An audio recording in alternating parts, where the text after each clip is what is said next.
بسم اللہ الرحمن الرحیم۔ ایک دفعہ کا ذکر ہے کہ حضرت سعد رضی اللہ تعالی عنہ آپ صلی اللہ علیہ وآلہ وسلم کی بارگاہ میں پیش ہوئے اور فرمانے لگے کہ اے اللہ کے رسول، کیا میں جنت میں جا سکتا ہوں؟ کیونکہ میں ایک غریب سا انسان ہوں، میرا تعلق حجاز کے ایک قبیلے سے ہے۔ آپ صلی اللہ علیہ وآلہ وسلم نے پیارے صحابی سے عرض کی کہ اللہ تعالیٰ رنگ و نسل کو نہیں دیکھتا، اللہ تعالیٰ تو انسان کے تقوی کو دیکھتا ہے۔ اگر تیرا ایمان پکا دین اسلام پر ہے تو اللہ تعالیٰ تجھ کو ضرور جنت میں داخل کر دے گا۔ صحابی کہنے لگے کہ اللہ کے نبی، میرا رنگ سیاہ ہے، میں غریب ہوں، جس کی وجہ سے میرے ساتھ کوئی اپنی بیٹی دینے کے لیے تیار نہیں۔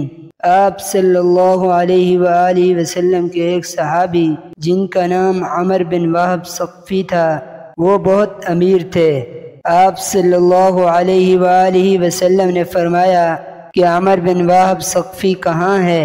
صحابہ کرام نے عرض کی، یا رسول اللہ، آج وہ نہیں آئے۔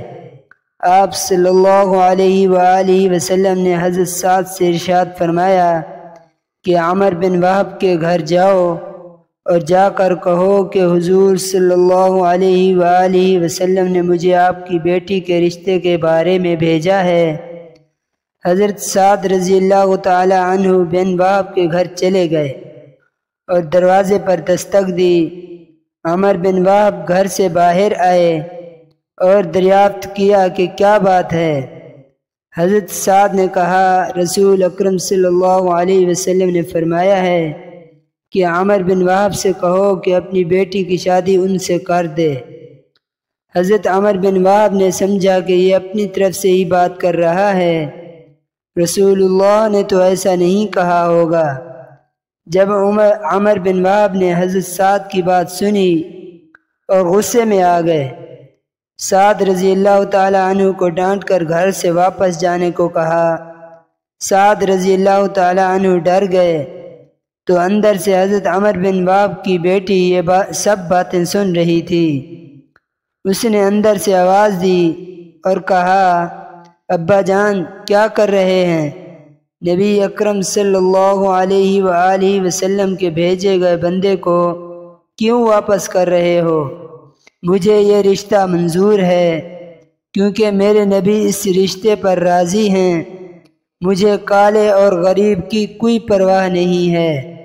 ابا جان ایسا مت کریں، اگر نبی اکرم صلی اللہ علیہ وآلہ وسلم ناراض ہو گئے تو ہم تباہ ہو جائیں گے۔ بیٹی نے اپنے باپ کو کہا کہ اے ابا جان، میں حضرت سعد کے ساتھ شادی کرنے پر رضامند ہوں۔ اپنی بیٹی کی بات سن کر حضرت عمر بن وہب رضی اللہ تعالی عنہ حضرت محمد صلی اللہ علیہ وآلہ وسلم کے پاس گئے۔ نبی اکرم صلی اللہ علیہ وآلہ وسلم سے فرمایا، اے اللہ کے نبی، مجھ سے غلطی ہو گئی ہے، فرمائیں میرے لیے کیا حکم ہے؟ رسول اللہ نے فرمایا کہ اپنی بیٹی کا نکاح حضرت سعد رضی اللہ تعالی عنہ سے کر دو۔ حضرت عمر بن وہب نے فرمایا، اے اللہ کے رسول، آپ نکاح پڑھائیں۔ آپ صلی اللہ علیہ وآلہ وسلم نے نکاح پڑھایا، حق مہر 400 درہم رکھا اور حضرت سعد سے فرمانے لگے کہ جاؤ جا کر اپنی بیوی کو لے آؤ۔ نبی اکرم صلی اللہ علیہ وسلم کی بات سن کر حضرت سعد پریشان ہو گئے۔ نبی اکرم صلی اللہ علیہ وسلم نے فرمایا، اے سعد پریشان کیوں ہو؟ حضرت سعد نے کہا، اے اللہ کے نبی، میرے پاس تو کوئی چیز نہیں ہے، میں 400 درہم کہاں سے اکٹھے کروں گا؟ آپ صلی اللہ علیہ وآلہ وسلم نے فرمایا، سعد فکر مت کرو، آپ حضرت علی، حضرت عبد الرحمن اور عثمان رضی اللہ تعالی عنہ کے پاس جاؤ اور تینوں سے 200 درہم لے آؤ۔ 400 درہم حق مہر ادا کر دینا اور 200 درہم کی کوئی ضروری سامان لے لینا۔ حضرت سعد رضی اللہ تعالی عنہ رسول اللہ کے حکم کے مطابق ان کے پاس چلے گئے اور حضرت محمد صلی اللہ علیہ وسلم کا پیغام دے دیا۔ انہوں نے 200 درہم سے کچھ زیادہ حضرت سعد رضی اللہ تعالیٰ عنہ کو عطا کر دیے۔ آپ رضی اللہ تعالیٰ عنہ یہ درہم وصول کر کے بہت خوش ہوئے۔ حضرت سعد نے سوچا کہ میں 400 درہم حق مہر ادا کر دوں گا اور باقی جو درہم ہے ان سے ضروریات زندگی کا سامان لے لوں گا۔ حضرت سعد جو ہی بازار میں داخل ہوئے تو کوئی اعلان کر رہا تھا کہ اے اللہ کے نیک بندو، جہاد کے لیے تیار ہو جاؤ۔ تو جہاد کے الفاظ سنتے ہی حضرت سعد رضی اللہ تعالیٰ عنہ نے اپنا سب کچھ اللہ تعالیٰ اور اس کے رسول پر نچھاور کر دیا۔ حضرت سعد رضی اللہ تعالیٰ عنہ نے آسمان کی طرف دیکھتے ہوئے فرمایا، اے دو جہانوں کے مالک، میرا یہ مال میری شادی پر نہیں بلکہ یہ سارا مال اس جگہ پر صرف ہوگا جہاں میرا رب نبی صلی اللہ علیہ وسلم اور سب مسلمان راضی ہو جائیں گے۔ حضرت سعد رضی اللہ تعالیٰ عنہ کا جہاد کی آواز سننا ہی تھا کہ آپ رضی اللہ تعالیٰ عنہ نے دنیا کی سب خوشیوں کو بھلا دیا اور یاد رکھا تو بس اللہ اور حضور اکرم صلی اللہ علیہ وسلم کی محبت کو یاد رکھا۔ حضرت سعد رضی اللہ تعالیٰ عنہ کے پاس جو درہم تھے، انہوں نے ان درہموں کا ایک گھوڑا، ایک ڈھال اور ایک تلوار لے لی۔ اس وقت جب مسلمان جہاد کے لیے جایا کرتے تھے تو اپنے ساتھ زیادہ ساز و سامان نہیں لے جایا کرتے تھے۔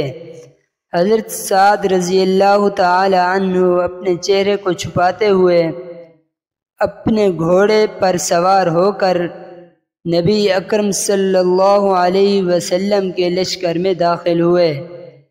تو صحابہ کرام نے دیکھا کہ یہ کون سا انسان ہے جو چہرے کو چھپائے ہوئے ہمارے لشکر میں داخل ہو گیا۔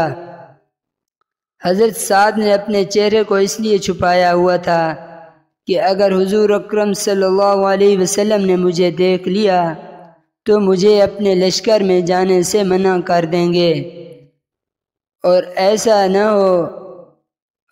نہ کہیں کہ جاؤ اپنی بیوی کے پاس، اس وجہ سے اپنے چہرے کو چھپایا ہوا تھا۔ صحابہ کرام نے حضرت علی رضی اللہ تعالیٰ عنہ سے پوچھا کہ یہ کون شخص ہے جو چہرہ چھپائے ہوئے لشکر میں داخل ہو گیا؟ تو حضرت علی رضی اللہ تعالیٰ عنہ نے فرمایا کہ چھوڑو، اپنے کام کی طرف توجہ دو، کوئی پردیسی ہوگا جو جہاد میں شریک ہو کر ثواب حاصل کرنا چاہتا ہوگا۔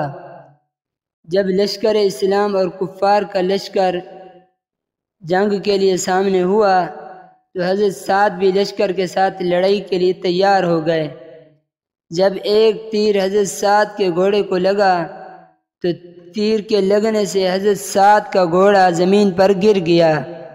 جب گھوڑا گرا تو حضرت سعد رضی اللہ تعالی عنہ بھی گر گئے۔ حضرت سعد رضی اللہ تعالی عنہ جلدی سے کھڑے ہوئے اور بازو کو اوپر کر لیا۔ جب حضرت سعد رضی اللہ تعالی عنہ نے اپنے بازوں کو اوپر کیا تو نبی اکرم صلی اللہ علیہ وسلم کی نظر حضرت سعد کے سیاہ بازوؤں پر پڑی تو نبی اکرم صلی اللہ علیہ وسلم نے فرمایا کہ مجھے تو سعد لگ رہا ہے۔ حضرت سعد رضی اللہ تعالیٰ عنہ نے کہا، جی حضور میں سعد ہی ہوں۔ حضرت محمد صلی اللہ علیہ وسلم نے حضرت سعد سے فرمایا، اے سعد، تو بڑا خوش نصیب ہے، اللہ تعالیٰ نے تیرے لیے جنت میں اعلیٰ مقام تیار کر رکھا ہے۔ نبی اکرم صلی اللہ علیہ وسلم کی زبان مبارکہ سے یہ الفاظ سنتے ہی حضرت سعد رضی اللہ تعالی عنہ بڑی تیزی سے دشمنوں کا مقابلہ کرنے لگے۔ حضرت سعد اسلام کی خاطر لڑتے لڑتے شہید ہوئے اور سارے لشکر میں یہ بات عام ہو گئی کہ حضرت سعد رضی اللہ تعالی عنہ نے شہادت کا رتبہ حاصل کر لیا ہے۔